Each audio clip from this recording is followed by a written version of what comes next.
বাজে বাজে কথা, এটা তো মুরিদের দ্বারা কাম্য নয়।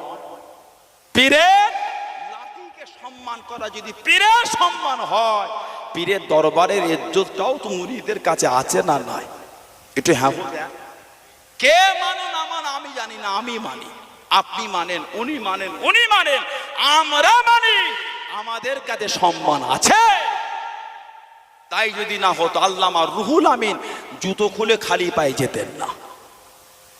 আল্লামা রুহুল আমিন জুতো খুলে খালি পায়ে হেঁটে হেঁটে ফুরফুরা শরীফে যেতেন, কারণ এটা আমার পীরের এলাকা। জোরে বলো, আর জোরে বলা যাবে না? আল্লামা নিসারউদ্দিন আহমেদ রহমাতুল্লাহ বাংলাদেশের সরসেনা পিরোজপুর থেকে হেঁটে হেঁটে হেঁটে হেঁটে খালি পায়ে ফুরফুরা শরীফে যেতেন। জোরে বলবেন না? একটাই কারণ, পীরের দরবারের আদব, পীরের সম্মান, পীরের ভালোবাসা। দাদা হুজুর ওয়াজ করতে গিয়ে বলে ফেলেছিলেন,